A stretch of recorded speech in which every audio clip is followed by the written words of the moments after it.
এই শুনো, তুমি বাসায় যাওয়া কেমনে? কথা বলো না কেন? লেট করে বাসায় গেলে তোমার আম্মু কিছু বলে না? আম্মু, আমার একবার মাহাদির বাসা থেকে আসতে লেট হয়েছিল, এই জন্য আমার আম্মু আমার দৌড়ান দিয়েছিল, কিন্তু আমি দৌড় দেই নাই। তুমিও পারবা না দৌড় দিতে, এখন কি করবা? কোন জায়গা থেকে উঠে নিছিলা? হ্যাঁ, এত পাকনামি কেন করো? ছোট মানুষের মতো থাকতে পারো না?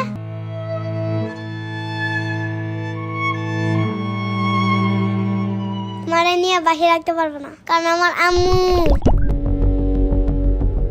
না আম্মু, না আম্মু এইটা, এই যে, না না এইটা কই পাও এগুলো তুমি? শুনো, তুমি কি বিড়ালের সাথে থাকতে পারো? দেখো, আর কিছু করানো নাই।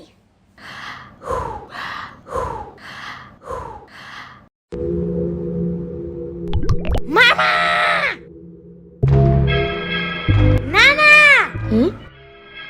তোমার বাসায় আসলেই সবাই ঘুমায় কেন? না না ঘুমাই না তো। বাকি সবাই ঘুমায় কেন? বোরিং লাগে না আমার? কি করবো এখন? দূর, আমি গেলাম মাহাদির বাসায়। মাহাদি, ওরা তো বাসায় নাই, সবাই গ্রামে গেছে। উফু,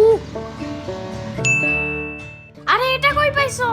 আরে আমিও ঠিক না, কই থেকে যেন আসছে, আর পাখাও ভেঙে গেছে, এখন তো বাসায় যেতে পারবে না। আর তোমার আম্মুও তো। ওয়েল, চলো চলো, ওর হাতে আগে ব্যান্ডেজ করা লাগবে। চলো চলো। এই পিচ্ছি যদি না ঠিক হয়, আমি বেতন পেলে একটা খাতা কিনে দিব, ঠিক আছে? পরে তোমার বাসায় অর্ডার রাখবা। তুমি জব কই পেছো? আমার নানু আসলে ওনার সাদা চুল উঠায় দিলে একটা চুলের জন্য 2 টাকা করে দেয়। হ্যাঁ, একদিন 15টা উঠায় দিছিলাম, পরে আমার বোনাস দিছে পুরো 50 টাকা। আমার নানুর চুলও কালো করা বন্ধ করা লাগবে, কারণ আমারও এই জব দরকার। এই পিচ্চি পাখি খায় কি? এখন আমার বললো না যে ওর জন্য আমার পোকা ধরে ধরে আনতে হবে। I hate বাগস।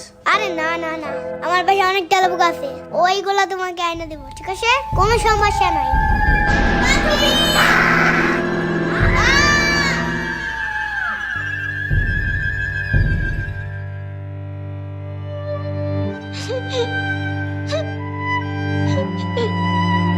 সমস্যা নাই, চুপ করো চুপ করো। মাহাদি ঢাকায় আসুক, পরে ওই কাকের বাসা আমরা সবাই মিলে খুঁজে বাই করব। থাক থাক, আর কানতে হবে না। লেট করে বাসায় গেলে আবার তোমার আম্মু দৌড়ে নিয়ে দিবে না। আচ্ছা এখন চুপ করো, ঠিক আছে? জলদি চলো।